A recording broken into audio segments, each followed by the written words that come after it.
Hello, everyone. Welcome to the News Browse News broadcast. City News Everywhere reports that 3 Toronto men are facing charges in connection with an alleged kidnapping conspiracy in Markham. The investigation began on May 21st when York Regional Police were called to the area of Masseyfield Gate and Steeles Avenue for a suspicious incident. Officers discovered that a tracking device had been secretly attached to a parked vehicle, and the individual associated with this vehicle was believed to be the intended victim of a kidnapping. Detectives quickly identified a suspect vehicle, which was later spotted returning to the plaza on May 22nd. Police contained the vehicle, and 2 suspects attempted to flee on foot, but were apprehended after a brief chase. During these arrests, officers seized suspected fentanyl and Canadian currency. A 3rd suspect was identified through ongoing investigation and was taken into custody on Wednesday. The 3 accused individuals are Donaldson Smith, 30, Tenzin Sedziel, 25, and Yeshi Tendar, 25, all from Toronto. Smith and Sedziel face charges including conspiracy to commit an indictable offense, criminal harassment. Police have not disclosed whether the alleged kidnapping was financially motivated, linked to organized crime, or had another specific reason, and the investigation remains ongoing.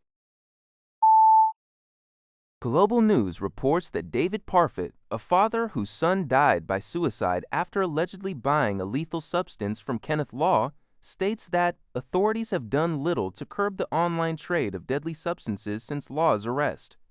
Parfit, residing in the UK, expresses concern that the international community has not learned from Law's case, which brought deadly gaps in online regulation to light. Kenneth Law is expected to plead guilty to aiding suicide, with murder charges against him being withdrawn.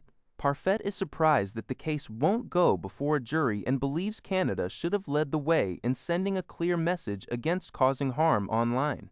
He advocates for stricter internet regulation and a public inquiry in Canada to address the ongoing risks faced by vulnerable individuals. City News Everywhere reports that Canada's Immigration Department announced the potential suspension of over 24,000 travel documents as part of new government measures to prevent Ebola from entering the country. These 90-day suspensions, which took effect on May 27, target electronic travel authorizations and temporary and permanent resident visas for individuals residing in the Democratic Republic of Congo, Uganda, and South Sudan. Importantly, these measures are based on country of residence, not nationality. While decisions on new applications from these regions are paused, passports, permanent resident cards, and existing visa extensions for those already in Canada will continue to be processed. Additionally, travelers from Ebola-affected regions will face a mandatory 21-day quarantine until August 29th. This action represents the first time the government has utilized its new bulk immigration document modification powers, granted by border legislation C-20, which passed in late March. The department emphasizes continuous monitoring of the public health situation, especially given the upcoming FIFA World Cup co-hosted by Canada. Radio Canada International reports that the Canadian Commercial Corporation, CCC, a Crown Corporation, is considering legal action against Colombia following the cancellation of a multi-million-dollar contract. Colombia's Ministry of National Defense terminated the agreement, valued at approximately 1.5 trillion Colombian pesos, around $484 million to BN, in August 2022, which was intended for the construction of its new ministry headquarters. A CCC spokesperson stated that the agency is currently assessing its legal and commercial options, citing confidentiality obligations regarding the failed government-to-government deal. The Colombian ministry justified the cancellation by claiming the CC's proposals exceeded the budget and failed to meet the project's scope after extensive negotiations, and that the ministry would not assume the tax burdens of the Canadian corporation. The dispute has also become a political issue in Colombia's presidential campaign, with a candidate raising questions about 195 billion pesos, 64 million CDN, allegedly transferred to the CCC. The Colombian Ministry of Defense maintains these funds are in a Canadian bank account, accruing interest.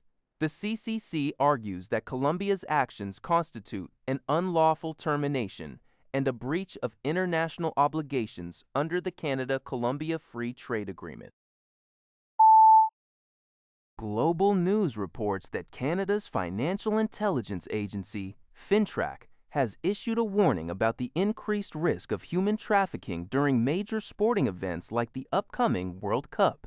The agency notes that these large-scale events can attract a significant influx of visitors, potentially heightening demand for services that traffickers exploit, such as sexual exploitation and forced labor. FINTRAC advises businesses to be vigilant in identifying suspicious financial transactions that may be linked to these criminal activities. The agency's disclosures of financial intelligence have supported numerous law enforcement investigations into human trafficking. The bulletin specifically highlights that exploitative recruitment practices and deceptive employment schemes may be used to target vulnerable individuals, with financial activities potentially masked by legitimate business transactions. Signs to watch for include unusual patterns in hotel or rental payments, frequent ATM withdrawals, and the use of online platforms for escort advertisements that may reference event-specific themes or venues.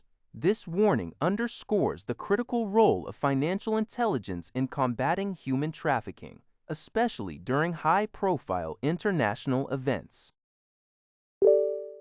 That's all for this video. Thank you for watching. See you in the next video.